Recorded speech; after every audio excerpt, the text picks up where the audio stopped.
If we pin our happiness on reaching this goal,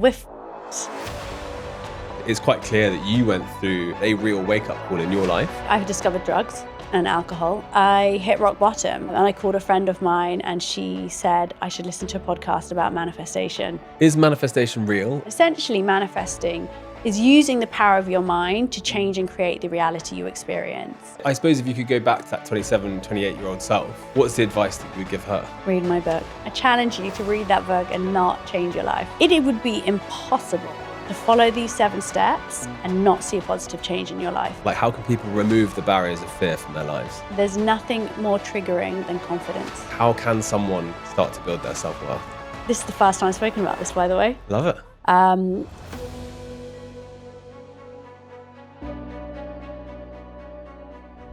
Roxie, welcome to the show. Thanks for coming on Wake Up. Although, thank you so much. I am actually a super fan, so thank you for having me.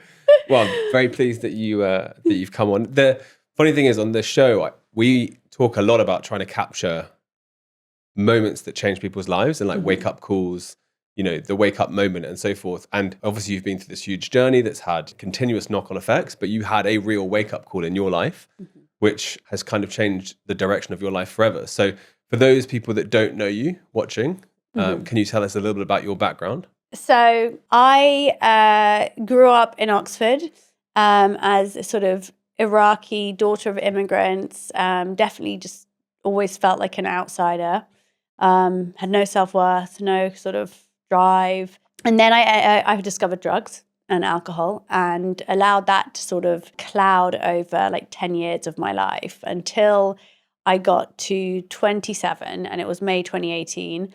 And I hit rock bottom. I really felt that I was kind of at a point in my life where I thought, I'm never going to change.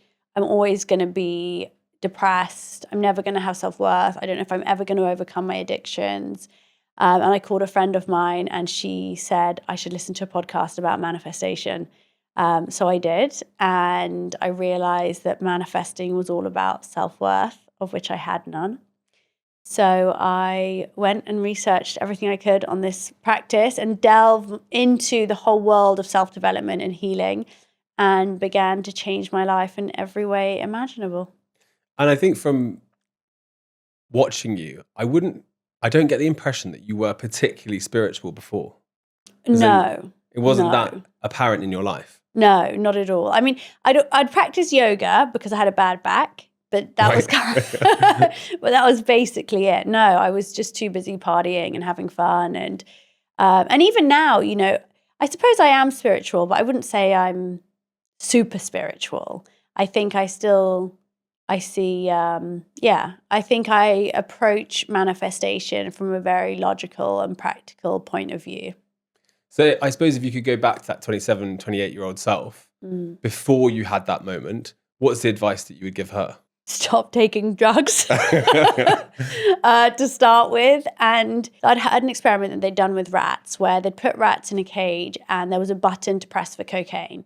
And if the rats pressed for cocaine once, they would then continue to keep pressing for it essentially until they died.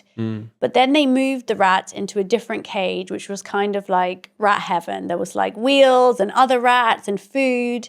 And when they were put in a different environment, the same thing didn't happen. And so I was like, oh, okay, so maybe it's not just that I'm an addict. Maybe it's that the rest of my life is so unfulfilled that it's keeping me trapped. And, when I got pregnant, I suddenly had to give up all my addictions very, very rapidly. And some people say, oh, because you had kids, you stopped doing drugs, but it's not the case. I mean, there's lots of people who have kids and carry on doing drugs afterwards. But what happened was during that pregnancy, I realized and visualized that this life that I was going to make for myself, and I found my purpose, which was to help others. And it was that purpose that actually took me away from addiction and into this new beginning. And so I would have told my younger self, like, find something you're good at and that you love and focus on it. And so your friend tells you about a podcast, which, I mean, we should all be very thankful to your friend because, millions of people have read your book, so we should all thank them. You watched this podcast. What was the first, I suppose, actual manifestation that you did? What was the evidence that came back from the exercise that you were like, this is working for me? Okay, so the first thing I did was basically what I had learned really quickly was that we hold subconscious beliefs about ourselves. And because of neuroplasticity, we could change the beliefs that we have about ourselves through repeated thought and behaviors. And so I learned that, and then I also learned that our subconscious mind is most susceptible to positive messaging at 3 points in the day when it's in a theta brainwave state. So as we're waking, as we're falling asleep, and when we're in a meditative state. So these are these like precious moments upon waking and when you're falling asleep, when you're like between sleep and wakefulness. So the first thing a kind of tool that I used was listening to positive affirmations and falling asleep to them. I mean, it's such an easy tool. All you have to do is literally fall asleep.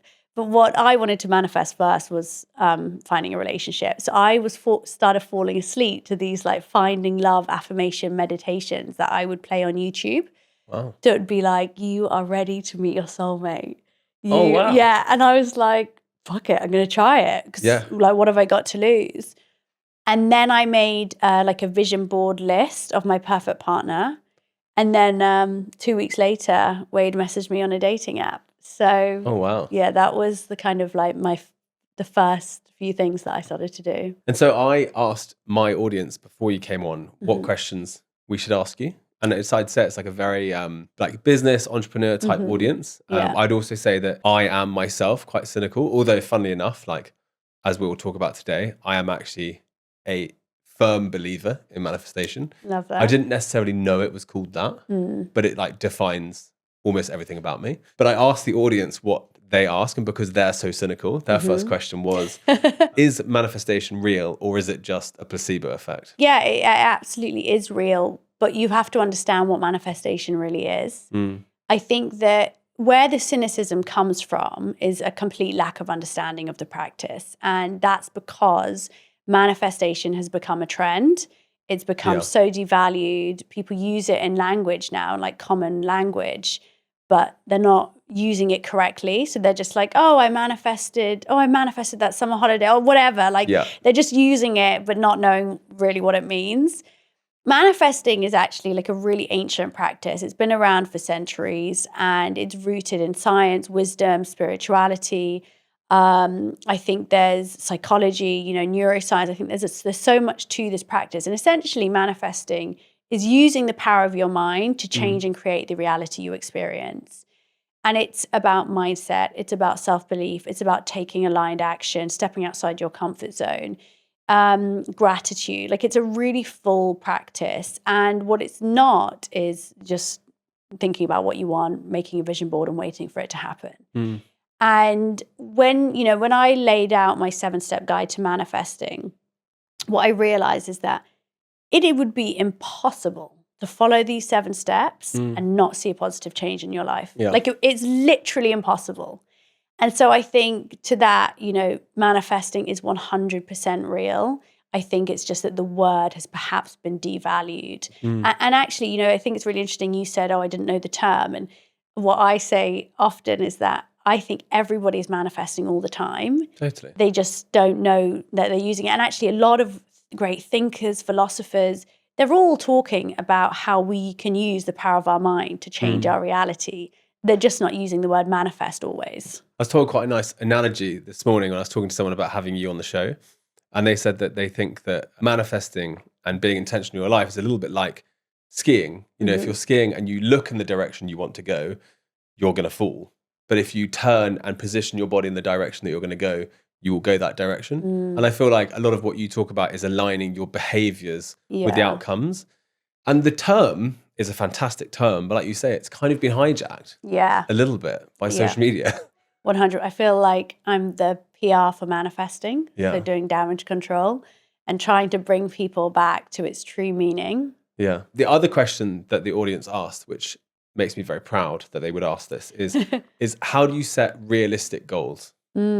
Okay, great question. So when I ask people to think about what it is that they want from their life and what goals they want to reach, I often say to people, like, please do not be realistic. Like as soon as you start to be realistic, you're being limited by your own fears and doubts. Your insecurities are stopping you at this very first step from even thinking about what you really want to achieve and what's possible for you.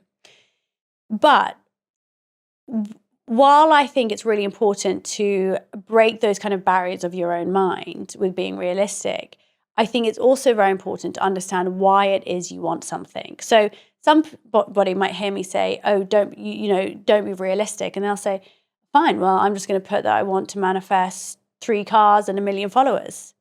And my question is, why? Why do you want 3 cars and 1 million followers? Because likely, if those are the kind of things you want to manifest, is because you're seeking validation from them. And I think that if you're seeking external validation or status or power through these material things, like an amount of followers or a number of cars or, a number in your bank, then no, I don't think that's possible, because the intention isn't driven by true fulfillment, purpose, contentment, passion.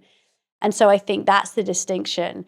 If you have a goal that is really driven by this intention of being of value to the world, of making yourself feel happy, fulfilled, content, excited, then dream as big as you can. Yeah. But if the intention is just to feel like you're good enough, or that you're attractive to the opposite sex, or that you'll feel, like you have some kind of like status or power, then I don't think it's the right thing.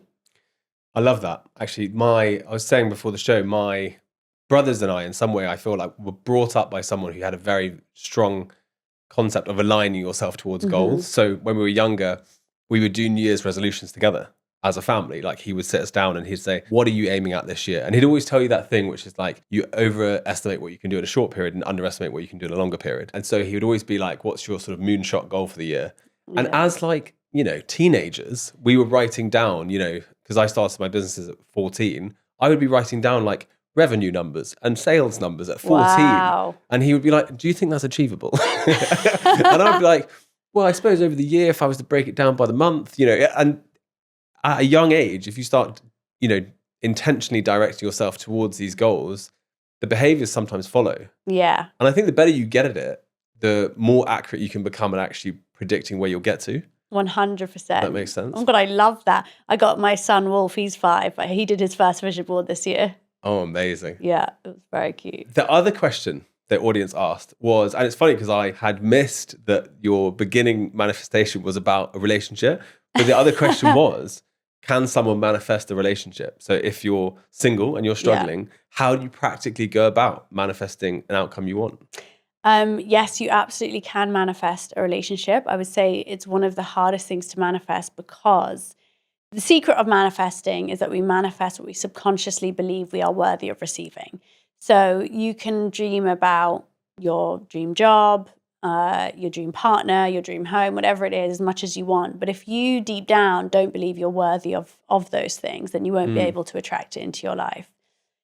And because so many of us hold so many sort of deep wounds around relationships and love, it's often the hardest thing for us to manifest, because there's so much more healing that needs to be done. But we can absolutely manifest, and you essentially just follow my 7 steps to manifesting, but make it work for dating. So step 1, be clear in your vision. You would get a really clear idea of the kind of person you want to meet, the kind of relationship that you want to have, the kind of values the person has, and how you want to feel within that relationship. Step 2, remove fear and doubt. So you'd be looking at your healing journey around love and relationships. Step 3, align your behavior in terms of dating. That might mean just going on dating apps, letting your friends set you up on dates, leaving the house a bit more. Step 4, overcome tests from the universe. This is all about how you persist through challenges. And it's also about not settling for less than you deserve. So in terms of dating, that might be not texting your ex or not just seeing someone for the attention, even though you know it's not going to work between you guys. Step 5 is embrace gratitude, which keeps you in a sort of high vibrational state and frequency. And really, gratitude with relationships, that's about not just thinking you'll be happy when you find someone, but actually making your life as it is feel as good as possible. Step 6, turn envy into inspiration. Step 7, having trust in the universe. Yeah. But you talk a lot about self-worth being the foundations of manifestation. So can you explain why self-worth is the first point to, target? And like, how can someone practically today start to build their self-worth? Well, the way the way that I see it is that our belief systems influence our entire reality because they become the filter through which we view the whole world. So the beliefs we hold about ourselves influence everything because they determine the meaning we attach to every interaction we have with someone, every event that happens. It determines whether we take risks, how we communicate, what boundaries we set, how we feel, and therefore what what vibrational frequency we're operating at. It really determines everything. And so if we have a belief that we're not good enough, good things don't happen for us, our life is unfair, we're unlucky, people don't like us, then imagine how we're going to show up in the world and how we're going to respond to the things that happen to us.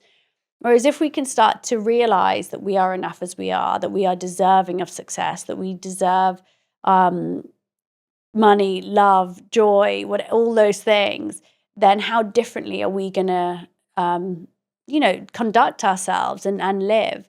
And so it really is the kind of foundation of everything. And it's why my new book, Confidence, I think is so integral to the manifesting journey. And you don't have to have read Manifest to read Confidence. They're two completely separate books, but manifestation and confidence are so deeply intertwined. And for me, confidence is actually just a culmination of, the way when I talk about confidence, I talk about self-worth, self-esteem, the way that we feel about ourselves day to day. And I think, there's so many ways we can start to build our self-worth. So I've come up with this kind of 8-step guide to confidence, the book is Confidence, 8 Steps to Knowing Your Worth. And step 1 is master your thoughts. So this is all about the way that we speak to ourselves, the way that we interpret things. I talk a lot about recognizing all the cognitive biases that we have and all the thought filters. I call them thought filters, how we distort our perception of everything that happens based on the beliefs we have about ourselves, and how we can this is the first time I've spoken about this, by the way. Love it. So master your thoughts is step 1. There's loads of tools we can use, even little things like using positive affirmations to replace those negative thoughts, questioning our thoughts by, using Socratic questioning. There's so many different things we can do. Step 2 is act with intention. So I think self-worth and confidence is not just about the way that we think, but it's about the way that we behave. They say actions speak louder than words. And it's about showing yourself that you believe you are worthy of respect and love. And that's in the habits that you commit to, your daily routines, the way that the boundaries that you set, as we mentioned earlier. It's all those behaviors and figuring out, are they empowering you or are they holding you back? Step 3 is stop trying to be liked by everyone. This is so key.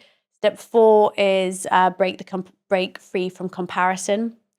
Step 5 is do hard things. So I think there's so much, it's so important to be able to show ourselves that we can do the things we thought we couldn't. And I'm sure you love that one. I feel like that's a bit of you. Yeah. Step 6 is celebrate yourself. And this is all about the fact that I think we find it so hard to, especially if we have low self-worth, I think it's so hard to shout about ourselves, to praise ourselves, to accept praise from others. And this is because as a society, we glorify humility. It's like a really important trait to have, but we take it too far. And part of the reason we take it too far is because we're so afraid of coming across as arrogant. Yeah. And it's actually being able to distinguish arrogance from confidence and realize that they are not the same thing. Step 7 is then be of service to others. I think that it feels good to do good, and it's so it's just an incredible feeling to know that you're of value to the people around you, to your community, to the world. And I think that doing kind things for others is this constant reinforcement that we are worthy. And then step 8 is show up as your future self. And this is about body language. It's about dressing the part. It's about being able to make decisions without always needing approval from everyone else. So those 8 steps are sort of how you really build that self-worth. So thinking about before you went on this journey, one of the things I think is very apparent in entrepreneurs' journey and the journey of like people who step out and do something quite successful is how their friends react to it. And obviously for you, your life has changed so dramatically from where you were to where you are now. Do you still have the same friends? How did they react at the time to, you know, as you said, doing drugs, not being your best self, to now? How did they react to that?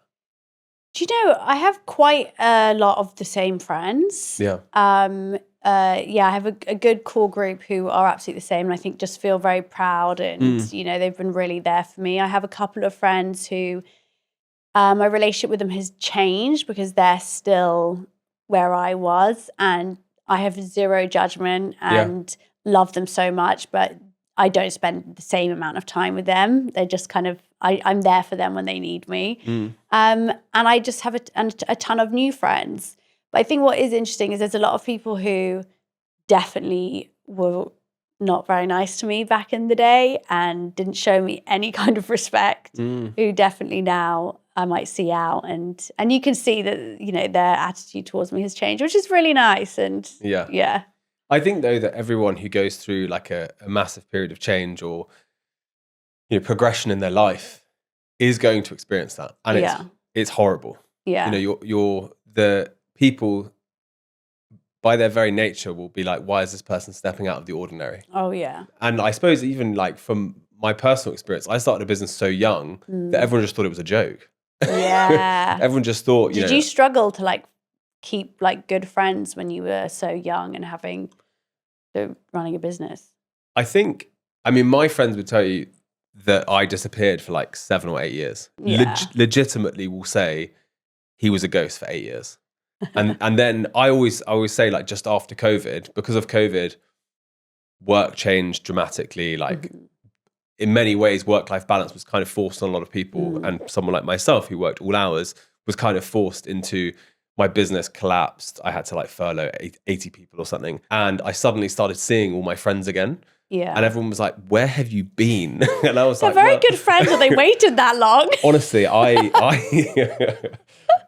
would say that I'm very lucky to have the friends I have. And that I am so lucky that when I finally re-emerged from the world, I don't think it was like instantly back in the group.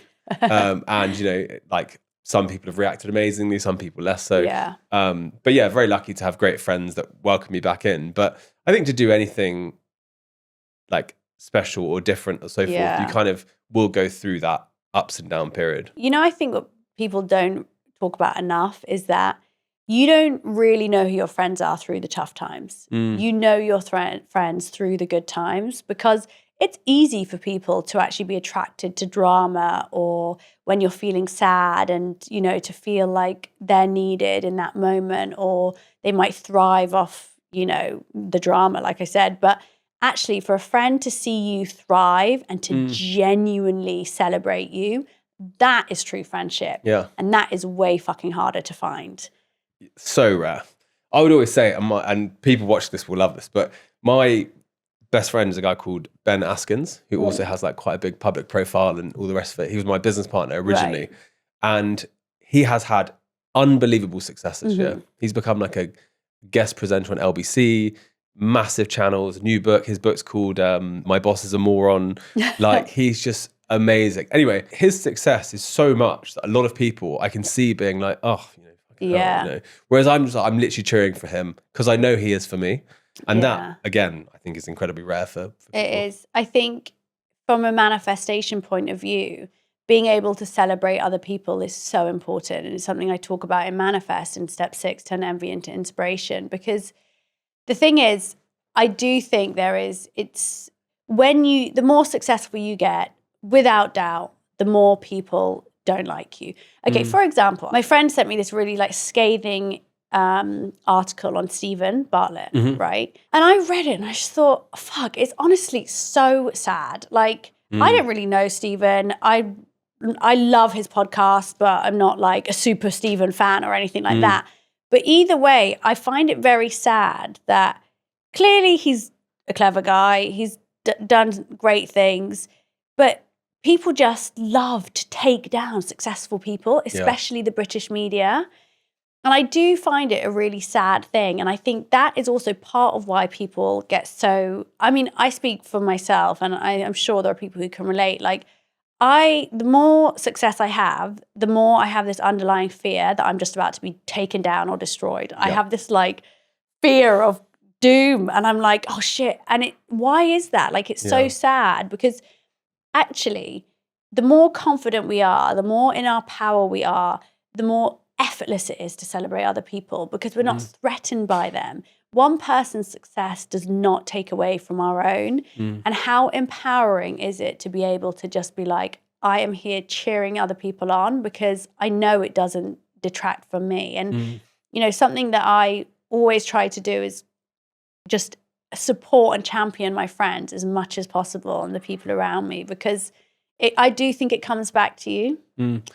People never tear down people below them is the truth. I mean, like Steve, funnily enough, I don't know Steve. I've got a lot of mutual friends, but he ran a similar business to me when we were younger. So from like 21 through 29, we basically ran the same business. They were similar sized businesses. His was 10 times more famous. At that age, I was incredibly envious. Yeah. Of course I was. Like, this guy was younger than me, doing the same thing as me and kicking my ass the whole time. And I worked honestly like a dog for 10 years and he was absolutely killing me.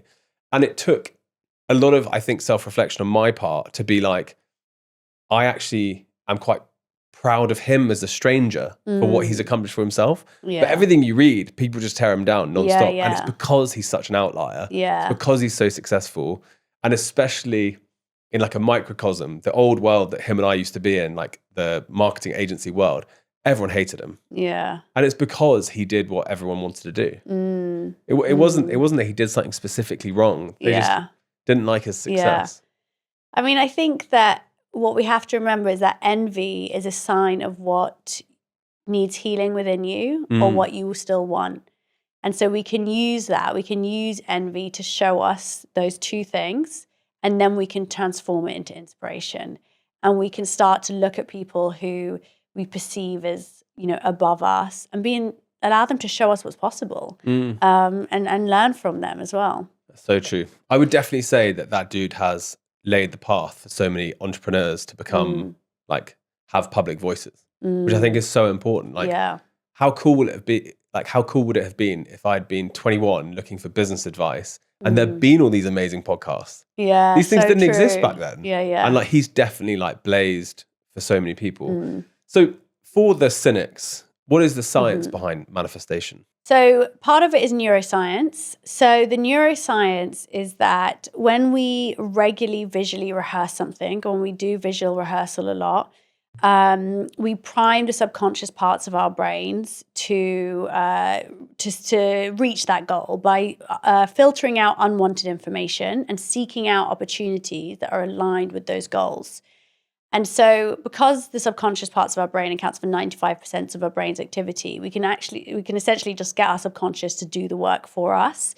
So the way I see it is that if I was thinking a lot about a particular job I wanted or a particular, perhaps, you know, I know you've got a lot of entrepreneurs listening. So imagine that there's a role that you need to fill and you're thinking about it a lot and you're focused on it and you've written down the kind of person that you want to fill that role and the kind of person that the exact title and whatever it is, your subconscious will start working to find that for you. So it might actually see a random profile on Instagram or LinkedIn and it will notice that they're doing the role and you would have missed that otherwise.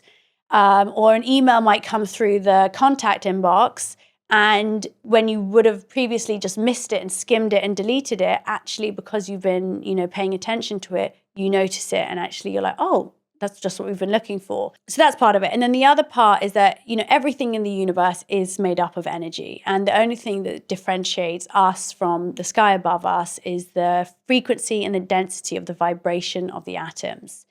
And so you have things that have high vibrational frequencies, and then you have things that have low vibrational frequencies. And different thoughts and emotions have different frequencies. Now, that is quantum physics. But what isn't actual science is the law of attraction. So the law of attraction is more of a like pseudoscience, but I would say that anecdotally we can confidently say that we know it to be true. So the law of attraction says that like attracts like. So if you are operating at a high vibrational frequency, then you will attract things that match that frequency back to you. But if you're operating at a low vibrational frequency, you'll attract things that match that frequency back to you. And as I said, anecdotally, we know this to be true. When you wake up in a bad mood, you're full of anger, shame, regret, guilt, fear. Those seem to be the days that you miss your train, you forget your phone at home, a bill comes through the door, someone really pisses you off at work. Whereas on those days where you are full of gratitude, love, contentment, peace, aren't those the days that you drive to work and all the traffic lights are green, or a job offer comes through, or your client confirms your fee? And the more that I do this work, the more I have full faith that my vibration really does matter. And I think my team see this all the time. If I am high vibe, I'm telling you, those offers are coming through. Yeah. The minute I'm low vibe, things, I don't know what it is. Like that for me is like the bit I can't explain. Like I don't really know how this happens, but I just know that it does. That when I'm high vibe and when I'm low vibe, the results change dramatically. So how does someone push themselves into a high vibe moment? Because I feel a day can get you down, a week can get you down, a month can get you down. I feel like I've always been quite good at picking myself up when I'm in a bad mood. Like I would say that without knowing they were called positive affirmations, would say actually have always been someone that's done that. Yeah. So how does someone pick themselves up if they're feeling particularly low? Develop an incredible gratitude practice. So gratitude is one of the highest vibrational frequencies. And there is countless scientific research on the positive effects of gratitude on depression, sleep, anxiety, even our immune system.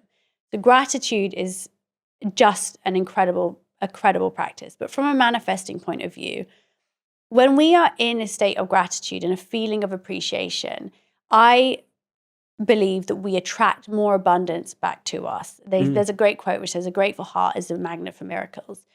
But more than that, gratitude helps us to see, I said before, manifesting isn't just about like reaching goals. It's about making the life that you already have feel as good as possible. And you do this with gratitude. So I developed this gratitude practice called a positivity journal, where every night before bed, you chronologically write down all the good things that happen. And what you're looking for is the small moments of joy. The coffee that tasted amazing, a good conversation from a colleague, the sun was shining, of, making it to the gym, all these little moments of joy. And what you realize is that even if you have a bad hour or a bad result of something or a bad moment, there were lots of good moments that surrounded that. And it allows you to totally reprogram the way that you see the world. It changes where your attention goes. And this helps you to feel so much better, even in times of, hardship and, challenges and obstacles. And it really is about retraining your brain to just think differently. And I do this as a team at work. So every Friday, we write a list of all the good things that happened that week. And it is incredible because especially as an entrepreneur, things move so quickly. You're often missing all the kind of good moments. And if one stressful day of the week, you're like, oh my God, this was such a stressful week. And actually, oh my God, you made so much progress that you've forgotten about. And so having this weekly gratitude practice as a team, it's so amazing for morale. It shows you all these like little steps that you're taking to work towards your goals and makes you feel so much more motivated and excited. And I think it's also important to note that, to me, being positive isn't feeling good every day. It's knowing that even on the dark days, better days are coming. And so I think it's really about not trying to avoid discomfort and avoid challenges, because we need them for growth and we need them to appreciate the good times. But it's about having that faith that, this too shall pass. So for someone who is doing the right things, like how do they maintain that belief when they don't get success quickly? I feel like social media plays a part in it, in that people want gratification and success so fast. And the expectation is that you will start a business or whatever it might be, or you'll launch something and immediately overnight you'll be a millionaire. Yeah. But how does someone, maintain the belief that this is working when it's not immediate? Like how fast does manifestation happen? Well, I think that part of it is being able to track your progress really clearly so that even if it's small steps, you really recognize that you're making steps forward. I think part of it is about recognizing the importance of enjoying the journey. Someone really early on in my career said this to me. They were like, enjoy this bit. It's the best bit. The first article, the first interview, the first win. And I actually really took that on board. And it was the best advice because, you know, there is this thing called habituation, right? Which is where our brains become desensitized to stimuli. And so the more you go on a journey, like now, you know, before, let's say I got asked to, you know, go on. I remember when I was first asked to go on This Morning, right? Oh my God, the biggest thing ever, like couldn't believe it, ecstatic, dream come true. The fifth time or the fourth time I was on This Morning, not that it wasn't such an honor and so incredible, but it doesn't have that same elation and high. And that's just natural. That's just the way that our brains work. And it's kind of a sad truth because you would want to be able to have that same high all the time, forever, but it just doesn't because our brains don't work that way. And so it's so important to actually enjoy those like first milestones and be able to know that you don't get those first times twice. And so it's okay if you kind of like drag them out a bit and you're not getting them all straight away. Like enjoy enjoy the journey and enjoy the kind of beginning bit. Enjoy the hustle. Like it is fun if you're doing something that you love. And the setbacks, I mean, I would always just love listening to other entrepreneurs and listening to their struggles and how long it took them and listening to those stories I found very inspiring because if something wasn't happening straight away or like you said, you know, you've made a start and it's not what you want it to be as soon as you want it, it's reassuring to hear other people's stories and know that, okay, it didn't happen quickly for most people. My old business partner from my first business, when we started at 21 on Brick Lane, and 21 through 25, 26 was like chaos. I mean, we were out most nights as well, but also we were working with like top global brands in the day. We would like turn up having not slept. My God. Do like, you know, I'd never told the story before. I remember I'm even going to say the restaurant name. Aqua restaurants are these, you know, big restaurants around the world. And we were asked to do a final pitch for them. And Ben and I had gone out the night before so late that we'd gone round and we were turning up to the pitch, having not slept, like 5-6 people in the room, super serious, all the founders and everything. We are both out of our heads. We were so excited. We were so pissed in the morning that we did the presentation. Neither of us can remember it.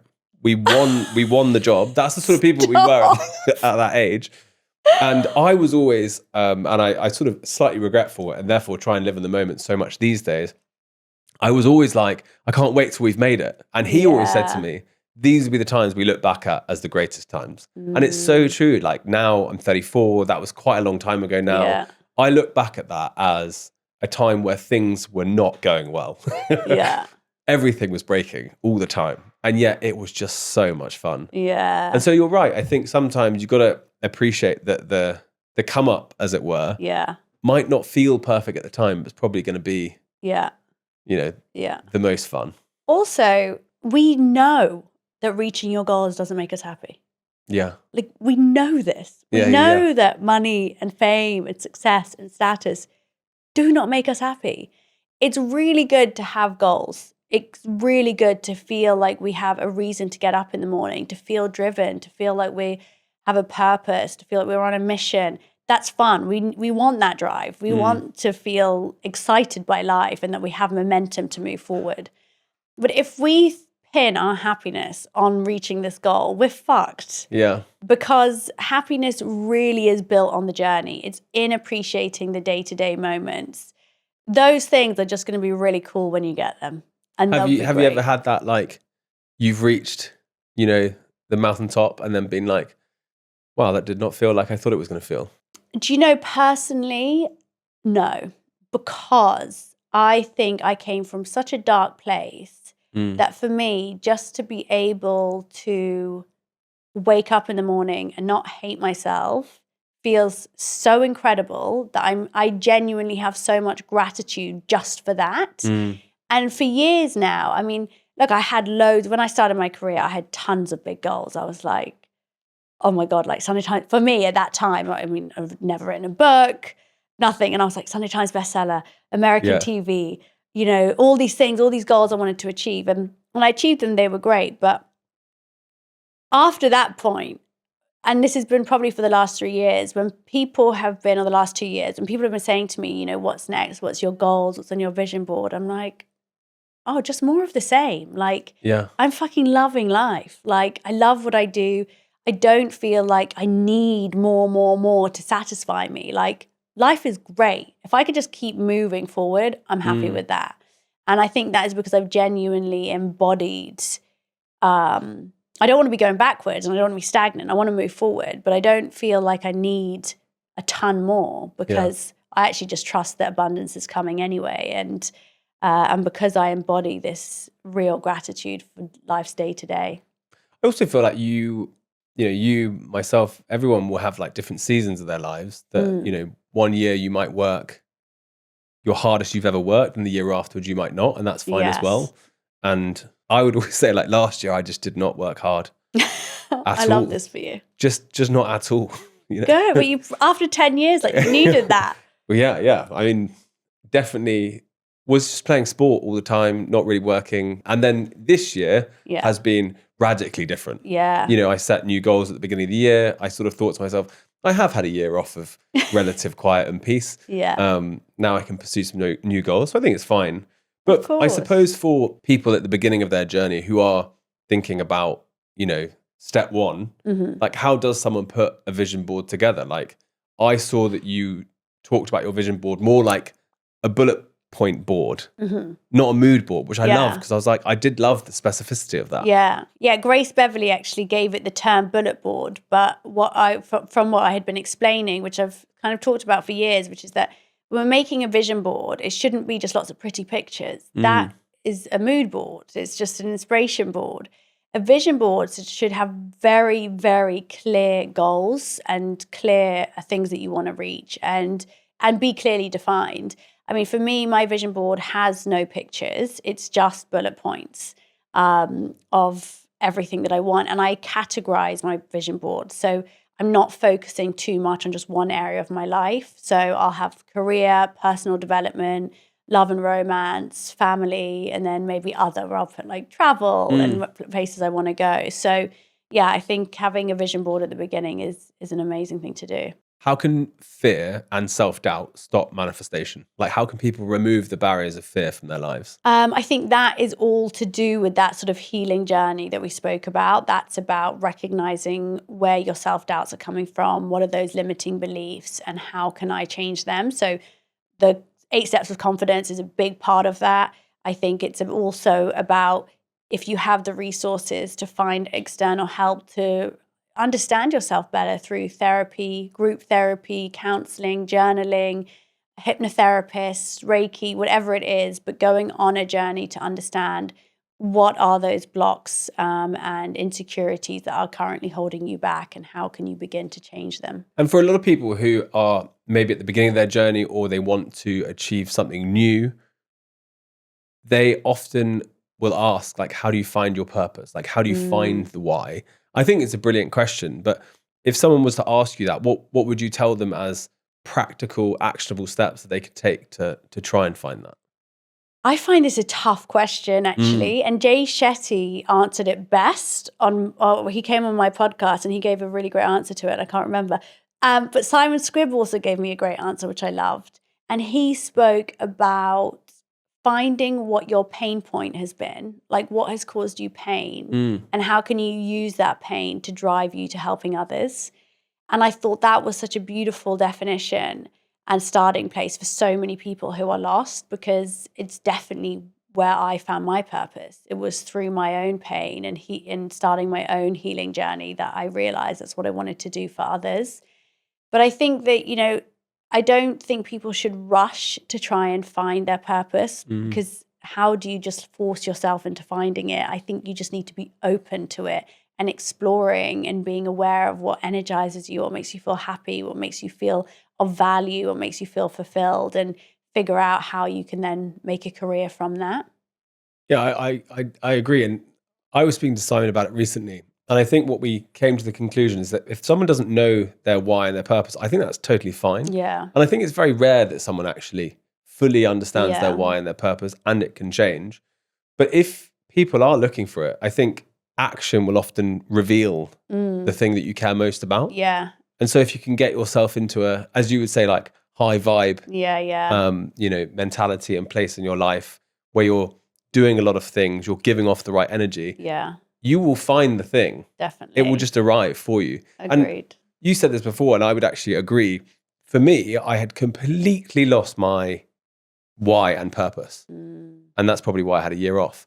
But then it came to me I just love helping other entrepreneurs get over blockers, things that I've dealt with in my life. And I never thought I would get so much satisfaction from being like, look at them go. Yeah. And it's just become like an apparent feeling now. Yeah, I love that. Yeah, which if you'd asked me a few years ago, would I advise and support entrepreneurs in growing? I would have been like, no way. Definitely not. Fuck them. Yeah. You're on your own. It's probably because I hadn't worked it out yet. Do you know one more thing I want to just say on purpose is that for a lot of people, I think it's really easy to think having a purpose they might think it has to be about helping others really directly, like self-help or consultancy or something where you feel like it's really clear.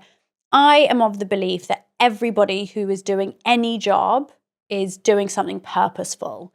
And I think that I'm really lucky I write self-help books. So people message me. And so I know what my purpose is, right? But for a lot of people, they won't. But if you are working in insurance, if you are a barista, if you are a salesperson, you are still helping serve someone else's needs. And I think it's really important to remind ourselves or reconnect with what our purpose is within what we're already doing. So you might be feeling unfulfilled in a current job, but it might be just because you've forgotten who you're helping on the other side, because you don't have that direct contact like you do if you're in a different kind of career like me or you. And so actually, before you think you want to throw everything away and change it, maybe just reconnect with what the purpose is. The spiciest step I think you have, as in the one that stood out to me as something I definitely dealt with in my life, and I think a lot of people deal with and won't want to admit to it, is about envy. Yeah. And so you say people should turn envy into inspiration. So thinking of someone who is very envious, and I think a lot of people suffer from envy, how does someone practically go from being an envious person to finding inspiration in that thing? Yeah.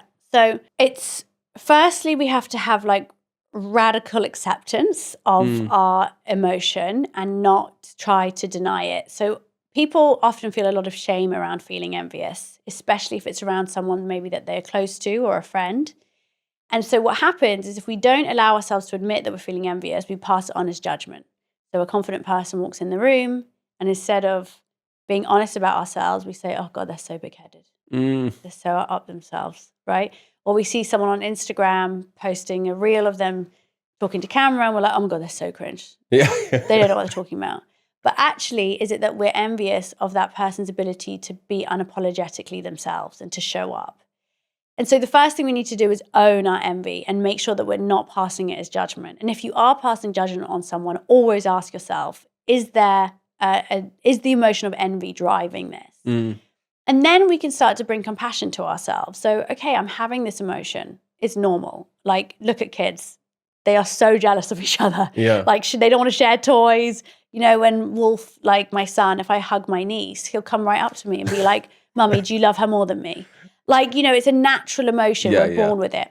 So own it and then allow it to show you and guide you. And I know we discussed this earlier, but guide you to what needs healing or what you want more of in your life. And then you simply reframe the thought. So instead of let's say you see someone on Instagram on holiday, instead of thinking, oh my God, I can't believe that, do they even have a job? What the fuck are they doing on holiday again? Yeah. Instead you go, wow, that's really reminded me that, God, I'm in need of a break. I'm going to add that hotel to my vision board. I'm going to book some travel, even if it's 6 months, 1 year from now. So it's about always being able to reframe that thought from an envious thought to an inspired thought. And then if you want to take it a step further, you celebrate other people. It's funny as well, on the topic of envy and manifestation, I feel like people who are open about their goals, like maybe at the beginning of the year, you share what you're going to achieve that year, are often met with envy and disdain and being torn down, which I find such a bizarre trend. I think when I was younger, I started telling my friends my New Year's resolutions. It was met with such negativity that for years and years, I just kept it to myself. Yeah. Like we almost don't like people trying to step out of the norm. There's nothing more triggering than confidence. And I think it's because it's the thing that most of us lack. Like we so universally, we really are in like a confidence crisis. Like we so lack self-worth, and because we're constantly exposed to what everyone else is doing. Like social media isn't a fair fight anymore because we see everyone else's success whilst knowing all of our own like troubles and insecurities. And so it's completely unbalanced. And so we're in this confidence crisis. And so we're constantly, so it becomes triggering. You don't want to see someone who's confidently putting down their 5-year goals because you're like, well, I want to feel confident enough to put down my 5-year goal. And so I think it is acknowledging that there is a crisis going on.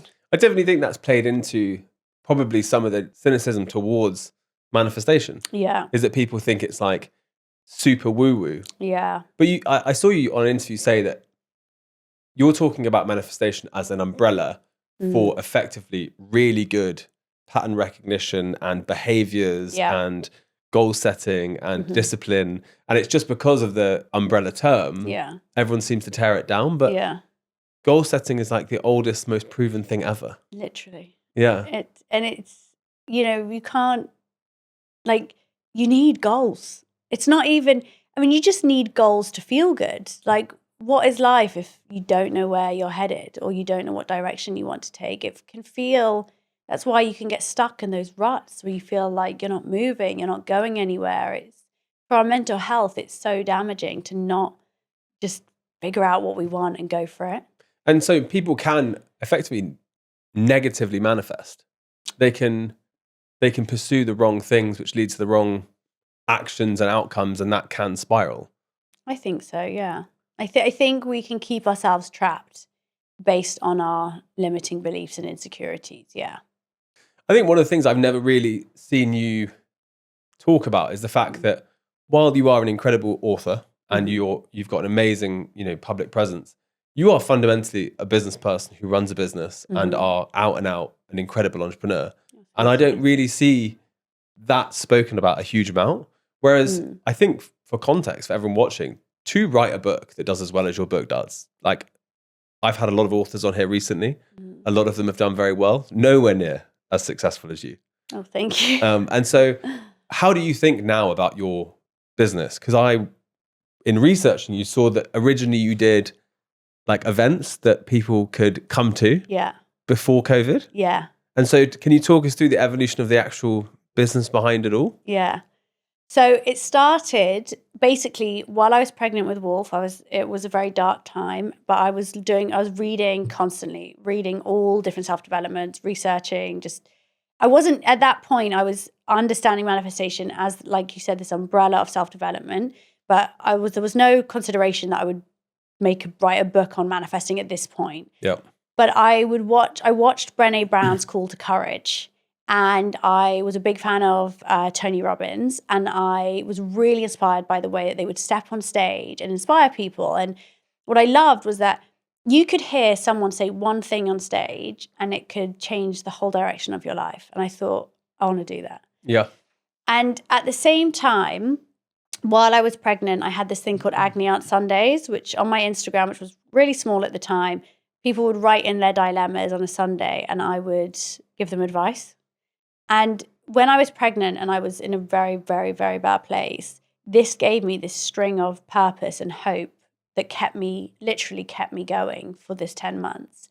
And so I realized that when I was helping other people, I was outside of my own pain, and this was what I was supposed to be doing. And so when I had Wolf, I was like, I'm going to turn my life around. And when he was 5 months old, I was like, I'm going to host my first workshop. I'm just going to do it. And I was like, fuck it. So I just put like a little thing on Instagram being like... For context, you had a big Instagram? You had a big I had audience? about 20,000 followers. From being like cool? a party girl. Right. Yeah, from being like from nothing. Is that what being a party girl gets you 20k followers? No, but you know what? I started it on Instagram right at the beginning. Okay. And I had lots of friends that were on Made in Chelsea and might tag me, and then you'd get loads of followers. Okay. So it was very different. Fine. So I don't really know how, but I wasn't doing anything. I was just partying and moving in circles, I suppose, that it would get me followers, and people weren't really using it at the time. So I put this thing on Instagram, and I had been very honest, by the way, on my Instagram. Something I have found real power in is vulnerability. And I had no fear about sharing my struggles and my journey. And I was not preaching to anyone. I was just sharing where I was at and what had helped me. So I put this thing on Instagram. I was like, I'm going to want to do a workshop on self-love. Who wants to come? And people showed some interest. So I found an old church in Earl's Court. It was 200 quid to rent for the day. Wow. I got a balloon company to do like little balloons and affirmations on them. And a friend of mine started a drinks brand. So she had these like drinks on there for us. And another friend of mine made these little bracelets. So she made bracelets for every chair. And I went and bought little clipboards and printed this like the workshop things and put them on everything. And honestly, it was so cute.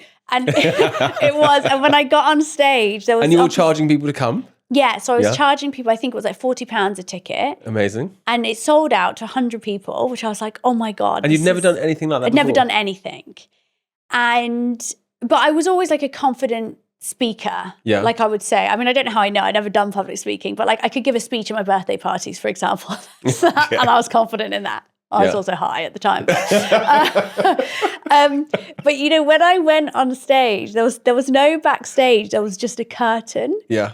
So Wade was with me at the time. Wade got on stage and introduces me in his tracksuit bottoms and beanie. And then I was sat behind this curtain just waiting for it to fill in. So I must have been there like an hour. Yeah. And then I sat behind this curtain, which was like tiny. And then I went on stage. Wade went back behind the curtain. And every time I wanted music, I'd like nod to him and he'd press play on the iPhone. And I had my whole script in front of me. So I like kept looking down like every 2 seconds. My legs were like jelly. But I did it. And it went pretty well, and people responded well, and I was like, wow. Oh, I think this is what I'm supposed to be doing. So then that was on November the 16th, 2019. It was on my mum's birthday. And then in January of that year, I was like, I'm going to do another one. And I said to people on Instagram, I've been doing this thing using manifestation. Yeah. Should I do a workshop on it? At this point, people don't know what manifestation is. It's like it's like big moment. And when people either didn't know what it was, or if they did, they had very limited understanding of what it was, or just thought it was the law of attraction. So I was like, right, how do I explain manifesting to people? And I, within 5 minutes, had my 7-step guide to manifesting. For the book? Yeah. That was it. It was like I just knew it. And I wrote it down on the notes on my phone, wrote a workshop for it. Really didn't know how people were going to respond. And again, 100 people came, and it like... In the church? In the church, same church. Oh and my it God. really resonated. And I was like, oh my God, I was like, this does work. Then I did my third one on relationships. And I was like, oh my God, I can't wait. I got someone to do pizza. Yeah. 30 people came. And I was like, oh, yeah. Okay. And I was like, okay. So I was kind of trying out. It didn't work. Then lockdown hit. So I was like, okay, I'm going to do webinars. And what happened in lockdown was it started as 150 people came to a webinar, which was before I knew what Zoom was. Mm-hmm. And I used another thing, and the video stopped working, and I had to do audio only. And then I actually started doing all my webinars audio only, because I was actually so self-conscious at the time. Wow. So every month I did a different workshop. So manifesting, self-love, I did body and mind, and I did a careers one as well, but more about like helping people start small businesses. What sort of volume of people are we talking about? So we started at 150 in the March 2020, and the following January 2021, I had 1,500. On a call? Yeah, on a Zoom. Wow. And that was all word of mouth. So I still have never done paid ads or any type of hit promotion for any event. And that was in January 2021. But I was like a machine in lockdown. Like I was making like on fucking Canva nonstop, making like a zillion different posters. One thing I figured out really early was I was like, people habituate to things that they see. So I'd always make a different style poster. So I'd do like 6 different ways of promoting something because I didn't want anyone to get used to seeing something and not interact with it. I was really like, I'd share people's comments and DMs to show people that like other people did enjoy it. And this is predominantly through Instagram? All Instagram. I wasn't using any other platforms, just Instagram stories really. And then I was like, okay, I'm going to write the book now. So I wrote the book. January the 3rd, it comes out. Within 48 hours, there was not a single copy available in the country. We sold out every copy in the country. But was your audience big? Like you said, it was 20,000 when you started. It was 20,000. It had grown to 70,000 when the book came out, which is still relatively small it's still relatively small for like an author, a first-time author. Yeah. But it just caught fire. I think part of it was timing. Like people coming out of lockdown, they wanted hope. They wanted something which gave them like a guide. I think that the cover of the book was very, very, very intentional. And I mean, I couldn't have timed it better that orange became the color of the season. Every store you'd go in, Zara, Top, like whatever it was, orange everywhere. Like when has orange ever been a color? So it was a culmination of loads of things, but I'd also created a really incredible community who were like those webinars, there was incredible interaction, friends being made. I would DM every single person that DM'd me, I would DM back. I would not miss a message for years. I suspect that's why you were very successful rather than orange. Yeah, maybe, yeah. You're right, maybe.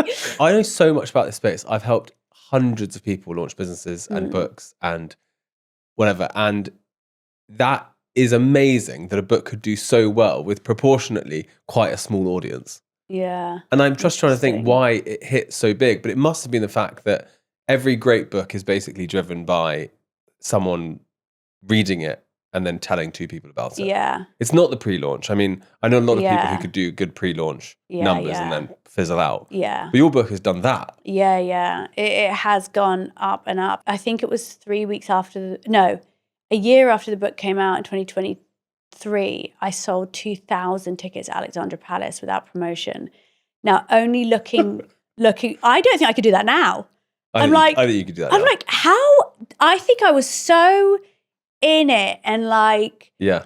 Machine. And I remember seeing Vishen from Mind Valley and he's like, sorry, with no ads. And I even am shocked that I did that. But, I think it's a lot of things and I think it's manifestation. Yeah, I mean, absolutely. Very intentional. But how did you learn about branding, personal branding, marketing, design, like the driving people to an event? Like what are you, like, who are your inspirations? Where are you learning that from? I just don't fucking know. I think it is, part of it is my dad was a really, really successful businessman, but a very humble man, very, very humble. Like, died, God bless him, with his like tacky watch and his Primark shorts and never heard of a designer in his life. Like very frugal, very tight, did not, really did not give us money. Like it was, we were not treated like we had a successful dad, but he was he was talking to me about his laws of business from when I was 5 years old. Yeah. And I used to think he was so boring. Oh my God. I did not think you were going to say that. No, yeah. We used to literally just like, it would be like, right, for a man, a few words, once he started talking about business and quantum physics, he would go and luckily my dad was, he didn't have emotions the same way as someone else. So you could literally just be like, Dad, I'm off. And he would take no offense. Yeah. I was like, I can't. But clearly he did get in there. Yeah. And, recently I just did something called phantom equity shares for my team. I was going to ask you about So that. we'll talk about it in a second. But my sister commented and goes, "That's Dad's famous line: gain, train, retain." Right. Gain, train, retain. He just say it to us all the time to like gain your employees, train them up, and make sure you retain them. My God. And I obviously all of this stuff must have just gone in. Yeah. And I think maybe he just instilled it in me. I think he was very proud of me when he died, and that was a really amazing thing. When you think about the business now, is it what you thought it would be? You know, like you're doing events, you're now investing. Like, what's the core of the business now when you're looking forward? I suppose I've really got such a diverse business, which I love. I think it makes it more enjoyable. I think it makes it less risky. I think there's events, books, products, meditations, brand partnerships, corporate talks. I mean, it's a full business, but it's a business that has a lot of integrity. And I think that makes me feel good about it because I don't work on things that isn't genuinely fulfilling my mission and my purpose.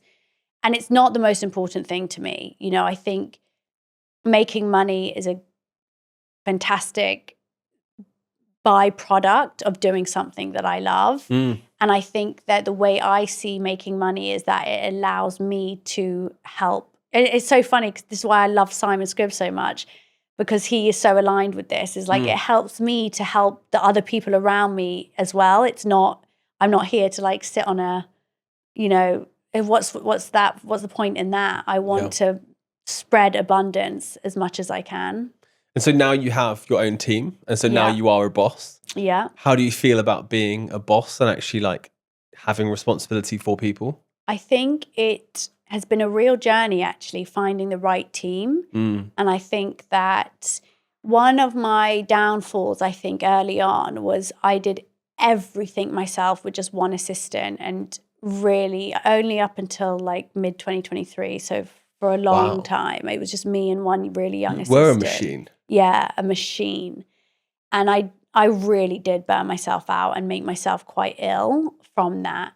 And I found it really hard to let other people like do their job without wanting to micromanage every email, every single thing. And it took me actually learning that for people to grow into the best they can within my team, I need to let them realize that they can do it themselves to boost their confidence. And it's only in me letting go that will they actually be the best versions of themselves they can be. And I think I had a few different people come and go, like 3 or 4 people came and went in the space of a couple of years. And then I found a team that were just fucking dynamite, like love their job, like genuine passion, really competent, really good at what they do. And I was like, I have to keep them and I want them to feel as valuable as they are. And I really try and give a lot of, I really want them to feel as important as they are to me. And I saw in your conversation with Simon that you talked about giving, one of his things that he talks about a lot is giving equity to the team, which him and I always laugh about because small business owners tend to say this bizarre phrase, which is like, my team are not as good as me and they don't work as hard as me. And it's like, well, yeah, they don't own the equity. So why would they? Exactly. And so you then came up with your own way of effectively, you know, giving back to your team, which was phantom shares. So for anyone watching, can you explain how that works? Yeah. So I didn't feel when Simon said that about giving equity, I was like, but I didn't think it made sense to me because I don't think I'm a company that would necessarily sell, because the company is great point. me. So I went on ChatGPT and researched like how else could they benefit from the profits of the business? And it came up with one of the results was phantom profit shares.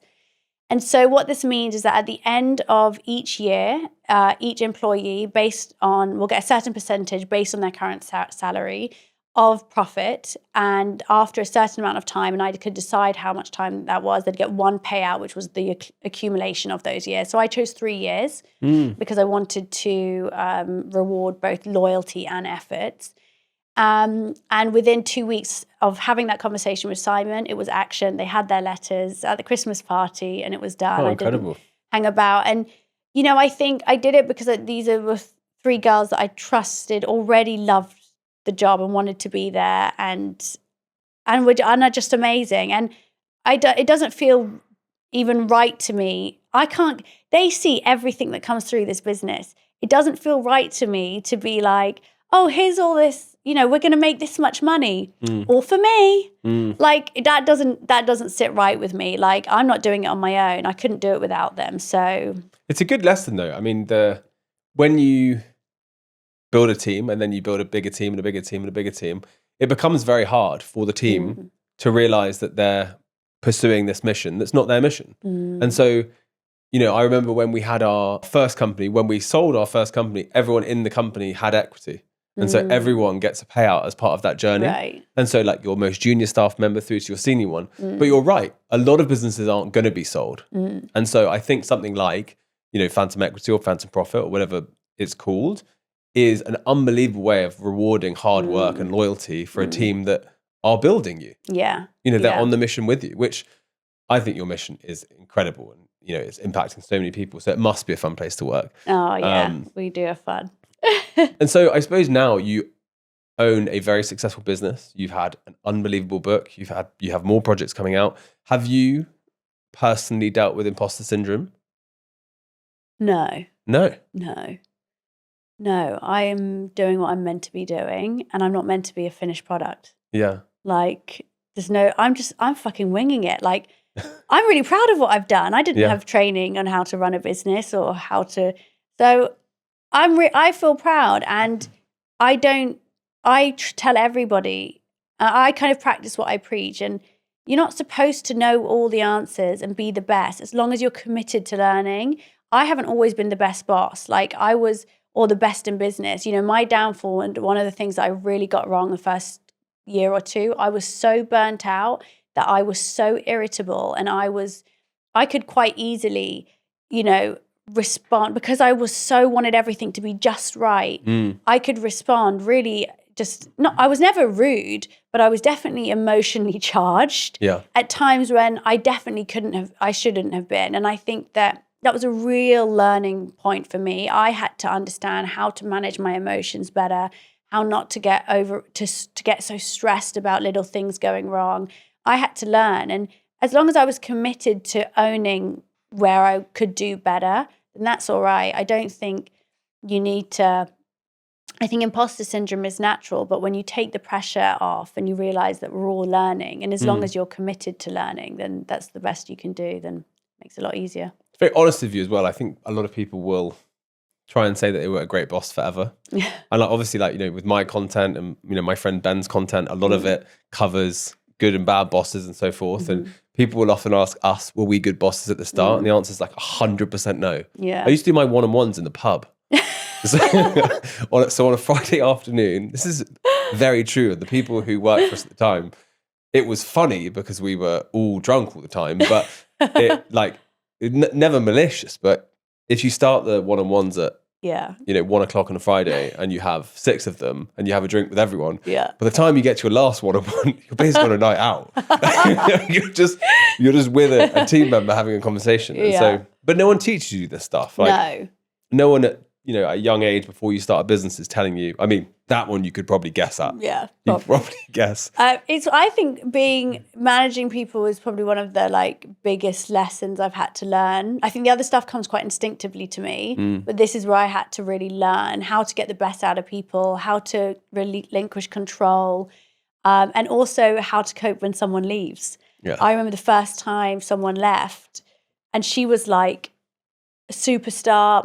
We've never had a bad day. She I would say that the business was as much hers as mine. I blow smoke up her ass every day. And she was brilliant. And when she told me she was leaving because she wanted to essentially just go freelance and start a family, which is fair, I was like, what's wrong with me? Yeah. It brought up all my abandonment issues. Yeah. And I felt like I'd been dumped. And it really hurt. And actually, it was fine because I had 2 weeks of processing, and then we ended on the best note. We're still friends now, and she's amazing. And it took me a moment, but it was hard.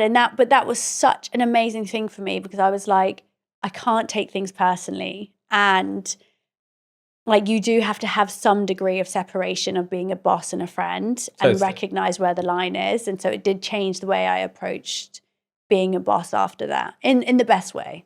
I think all entrepreneurs can remember their first employee leaving them and how they reacted to it. What was yours?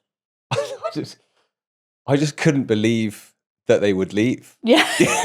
Well, this is so great like, to work here. Yeah, I mean, it really wasn't. Truthfully, Verb became leading luxury agency, top brands. But at that point, I mean, it was like 6 people sitting in a room and in Shoreditch without windows.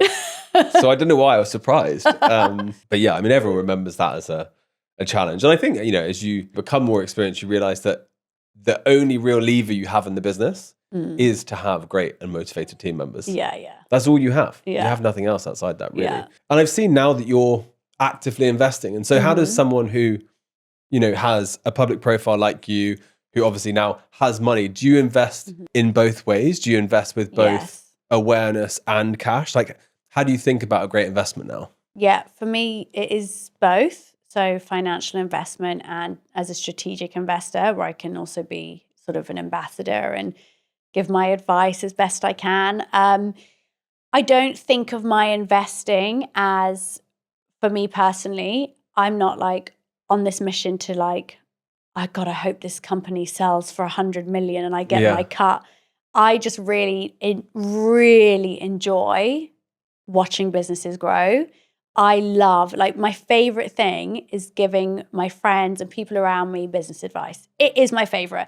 Like, if I can guide people on like how to sell themselves, clients, how to set their prices for people, like, I just get so much passion. I think when I'm 50, I'm going to set up my own management agency. Yeah. Like, I just have such a passion for like small businesses and watching businesses grow and all the different ways that you can do that. You could do that now. I'm too busy now. But I really, really love doing that. So I just wanted to find with both of these brands, with Dirty, Andrew and Simon were great friends of mine, and I saw what they were doing. It's a functional mushroom brand that kind of leading the way in the functional mushroom movement. So they're giving you the power of mushrooms, but in ways that are really easy for us to take every day. So like delicious gummies, teas, coffees, matcha. It's just a great brand, and they really were leading that movement. And I saw their passion as founders. Like, they are so driven and so incredible, and I really believe in them and their mission. And with Quarterproof, I actually just discovered the brand shopping on Zap. It was Quarterproof is quarter strength alcohol or mid strength alcohol, so your favorite spirits but mid strength. So what I would do, I'm not completely sober, but I hate getting drunk. So I love a cocktail. Yeah. And so what I realized, I was like, oh my God, this is incredible, because I can make myself my margarita at home or, my watermelon martini, but I can have 2 and still only be having half a shot. So what is it like? 10%? It's 15%. So I essentially get to have all my favorite drinks without any of the negative side effects of alcohol. So I can still enjoy the ritual, the connection, the moment. And it's amazing. And I reached out to them on Instagram and was like, wow, I love your brand. Can I help? And they're in all Soho houses now, which is amazing. They're getting in more and more places. So it's really exciting. And so to wrap, for people that are very skeptical, what's the one thing they should do after watching this podcast to get a sense of manifestation and whether it works for them? Read my book. That's it. I challenge you to read that book and not change your life.